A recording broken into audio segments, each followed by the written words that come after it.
you just got to keep in mind they can use either or. It's an inverse function of secant, which gives you, anyways, undoes what secant does. So this is where we can talk about the domain again. Domain for secant.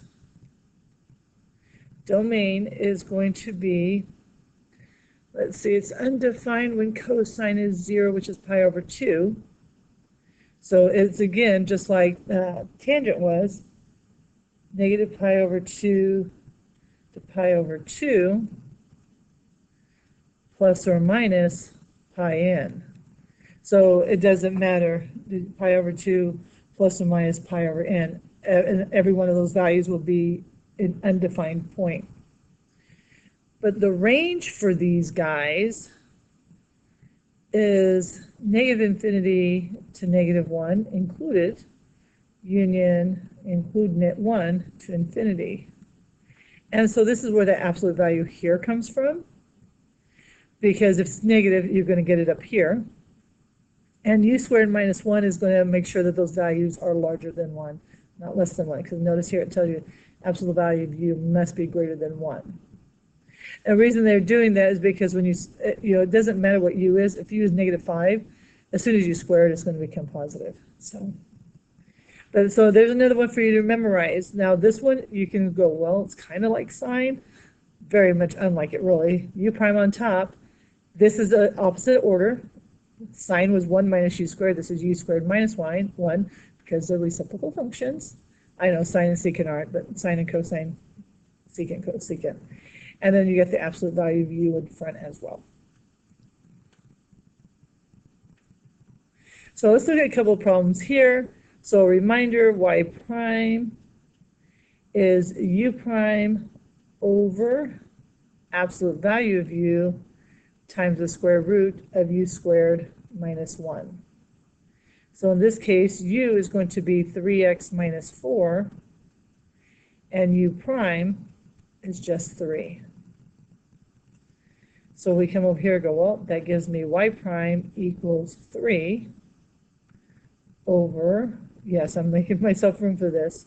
U is 3x minus 4, so absolute value of 3x minus 4 times the square root of 3x minus 4 squared minus 1. Now this one here, I'd highly just suggest you just leave it alone. Yes, you can multiply this out and everything, but I'd highly suggest that you don't. You just leave it alone. There's your answer. Okay, so we have that. And you can see it's pretty much the same process. You just have to remember what these derivatives are. Oops, I really hit the wrong thing there. All right, so let's find another one. Notice that this one's given a restriction of between 0 and 1. It says find dy dx. So we'll come over here going, well, dy dx is going to equal u prime over the absolute value of u times the square root of u squared minus 1. Now I'm going to bring this up again because arcsecant actually tells you that the absolute value of t needs to be greater than 1. And this one is telling you it's not going to be. So let's look at this one a little bit closer. So in this case, u is equal to t to the negative 1, or 1 over t. And u prime is negative 1 t to the negative 2, or negative 1 over t squared. This is going to make a huge difference on this one because this is not a pretty one. I will try to go slow for you. Okay, so dy dx. Now, when they say find dy dx, try to get in the habit of using it. Dy dx equals u prime. Well, here's u prime. So it's negative 1 over t squared times 1 over, because remember that the definition tells you it's 1 over times du dx. Or in this case, du dt. Oh, t. Okay, so I can multiply these so my denominators are together. Absolute value of u, which is 1 over t, times the square root of 1 over t squared minus 1. Now this looks really, really ugly, and I hope you guys agree with me that that's just a really, really ugly looking problem. But that's why I wanted you guys to really take a look at it, because we're going to do a little bit of side work and clean it up, because I want to address this restriction. So I really have -1 all over t squared, absolute value of 1 over t, square root of 1 over t squared minus 1. A lot of fractions in the denominator, and we cannot bring them up until we have a common denominator in the denominator. So anyways, we got pieces here. We can't just bring it up. So I want to look at what's underneath the radical. If I have 1 over t squared, so yes, this is my side work, because I don't want this in the flow of the problem. 1 over t squared minus 1 over 1, then I can multiply this guy by t squared over t squared, get that common denominator. So this gives me 1 minus t squared all over t squared. Now these are both under a radical, so I'm going to do them separately, because this guy is by himself, so I can pull him out. So in the denominator, I have the absolute value of t in the denominator. So really this is, keep this in mind that it's in the denominator of the denominator. So if I bring this guy back over here, I get -1 all over, I have t squared times 1 over t. It's not going to undo it. Oh, undid too much. -1 all over. I'm going to put little lines up here so it doesn't look like I'm making a fraction out of it. T squared, absolute value of 1 over t. But I have the 1 over t over here again. But we'll do it here.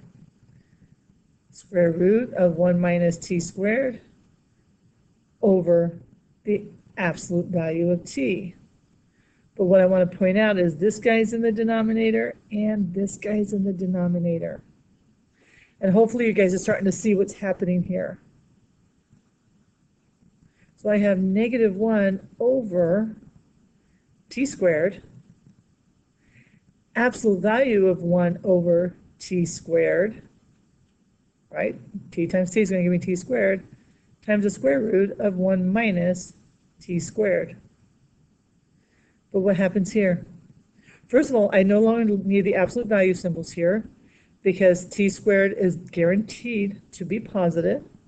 So now I have t squared over 1 times 1 over t squared, and hopefully you guys see that this is equal to 1.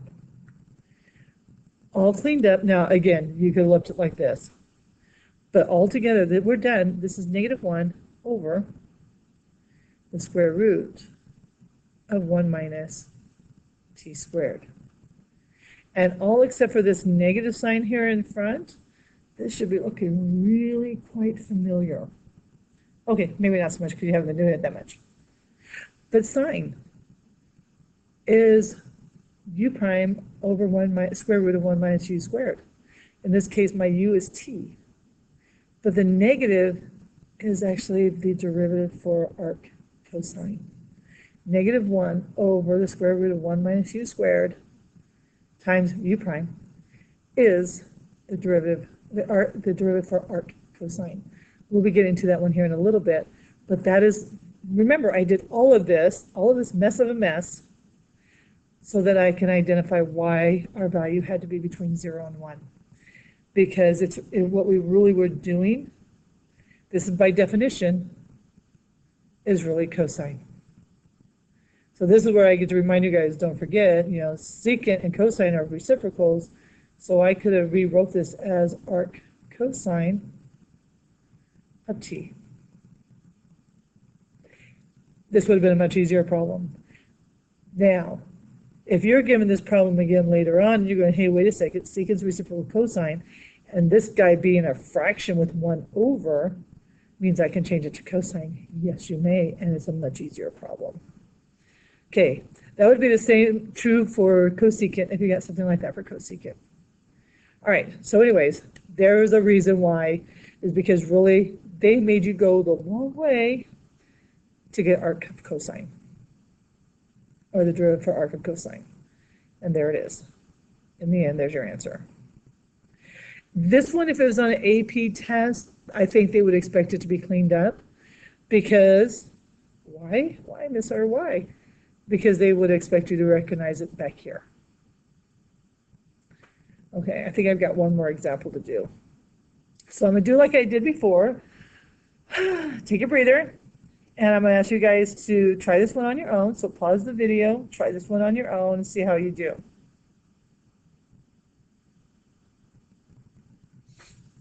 Okay, let's see how you did. They want you to find dy dx. So this is going to be u prime over absolute value of u times the square root of u squared minus 1. In this case, u is equal to 5x to the 4th. So u prime is 20x cubed. So here we go. dy dx is equal to u prime, which is 20x cubed, over the absolute value of this, absolute value of 5x to the 4th, times the square root of u squared, which is 5x to the 4th squared minus 1. And so, yes, this is where I can say, yes, you can, but I do hope that you guys see some obvious things. Again, I want you cleaning things up because I want you having that practice with the algebra. For a response question on the AP test, you can leave it like this and be fine with it. A couple of things I want to point out. 5x to the 4th. 5 is positive, will never be negative. 5 is 5. X to the 4th is guaranteed to be positive because it's to the 4th power, which means I don't need these absolute value symbols. And since I don't need the absolute value symbols, I can do some reducing. I have 20x cubed over 5x to the 4th. And 5 goes into 20 4 times. And there's more x's in the denominator than in the numerator. X cubed over x to the 4th is just 1 over x. So this whole thing reduces to this. So my final answer is dy dx equals 4 over x square root of, let's go ahead and clean this up, 5 squared is 25, 25x to the 8th minus 1. Remember, 4, raise a power, to a power, you multiply. 4 squared, no, x to the 4th squared is x to the 8th. Now, for those of you who are going, well, this is supposed to be an absolute value symbol, it's not guaranteed to be positive anymore. You're right. This guy was. This guy was not. This guy could have been positive or negative.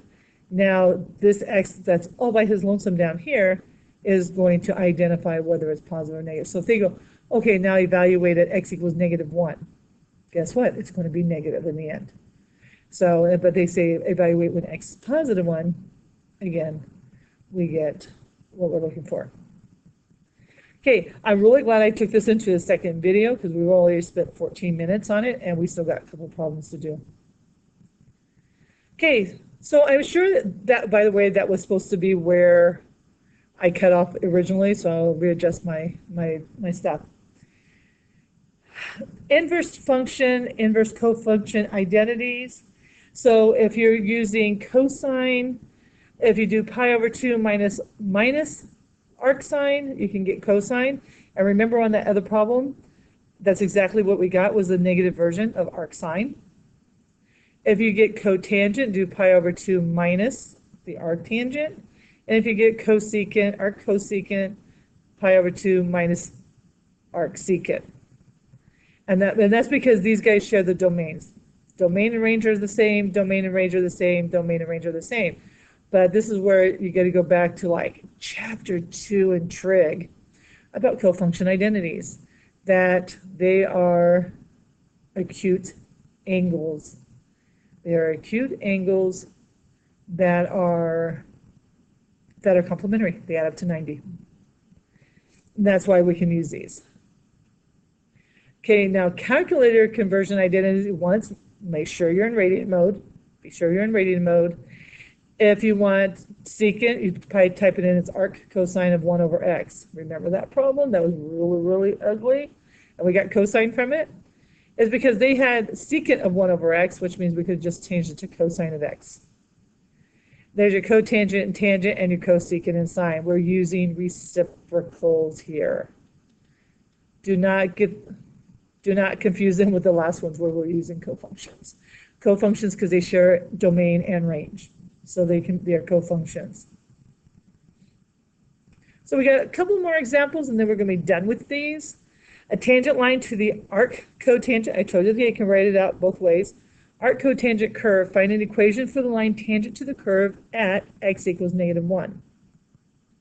Now here's where some of the trig is going to come back to bite you, I guess. Cotangent is undefined, or I should say it's defined here. It's undefined at 0 and it's undefined at pi. So when I'm looking for a cotangent y value, I'm looking for my angles through here. This guy is negative, but in quadrant 1, they're all positive, so I know now my angle's over here somewhere. Now this is where you guys, the calculator is not going to be very handy for you because it will not give you answers in radians. Not in terms of pi anyways. And these are the type of problems that they have to come back in terms of pi. So as you're doing homework, question this. Question me on it. Ms. Sartor, can I use calculator or do I have to use, because most of the problems on your worksheets can be done without a calculator. Okay, so let's look at this one here. So first of all, I need to know what is y. If x is -1, what is y? So I'm going to go, well, y is equal to the arc cotangent of -1. So what angle has a cotangent value of -1? Well, if you guys remember from trig, it's all of my pi over 4s. But I'm over here. This is not pi over 4. I have 1 pi over 4, 2 pi over 4, 3 pi over 4. This one is going to be 3 pi over 4. So there we have it. I know now you guys are going, wait. I didn't use cofunctions on this, so don't go there. This is just my y value. When x is -1, that's my y value when it comes to cotangent. Now let's look at the conversion idea. So to do my derivative, now I have to convert. So this is equal to pi over 2 minus arctangent of x. Then we can go over here and go, oh, don't forget y prime on this guy is going to be u prime over 1 plus u squared. And if you haven't figured out by now, it doesn't matter the order on this one. You can do 1 plus u squared or u squared plus 1. It really does not matter. Okay, but in this case, my u value is x, and my u prime would be 1. So y prime, derivative of pi over 2 is 0. So I have a negative, there's from this guy here, 1 over, and then I want 1 plus u squared, but that's going to be x, so x squared. There's my derivative. But I want it evaluated at -1.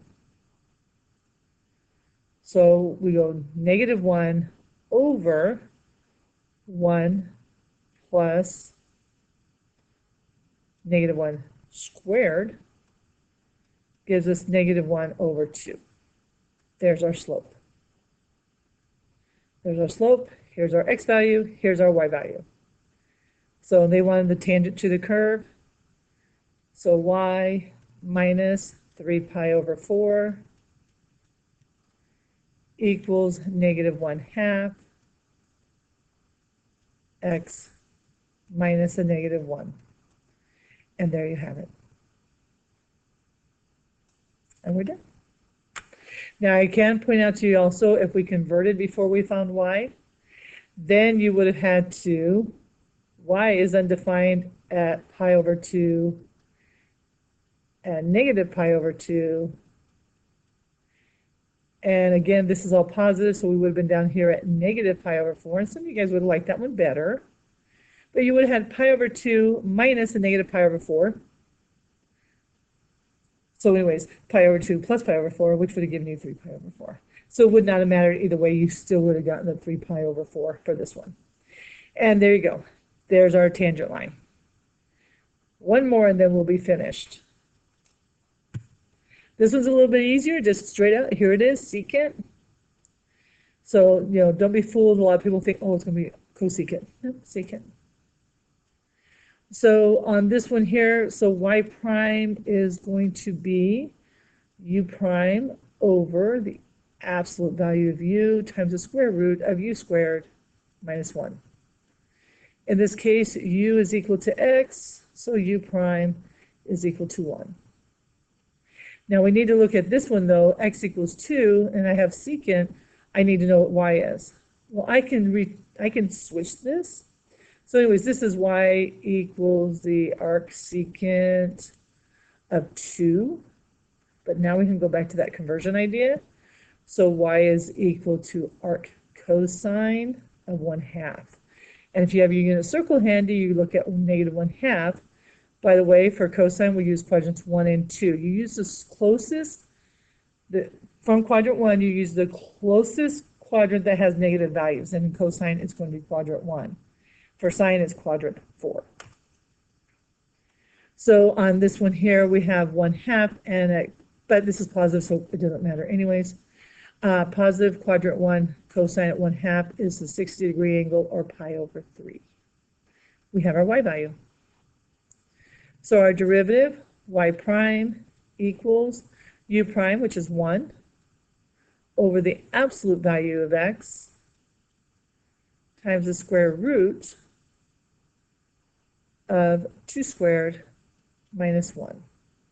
Oops, I jumped the gun. I jumped the gun on that one. I should put that as x. We're not plugging 2 in yet. X squared. But we want to know what y prime at 2 is. So we go 1 over the absolute value of 2 times the square root of 4 minus 1, which is giving us 1 over 2 square root of 3. 2 is positive. It's not going to change, so we don't have to do anything with it. You do not have to clean this up if you don't want to. I'm not going to. I'm going to just leave it alone. And then we go to our normal trig, whatever you want to call it, for lines. Y minus my y value, pi over 3, equals my slope, 1 over 2 radical 3, times x minus my x value of 2. You do not have to do anything beyond this. I wouldn't do anything beyond this. Now, if you cleaned up this guy, you're going to get radical 3 over 6. Because you've only moved the 3 up. You would not have done anything else. You would have only moved the 3 up.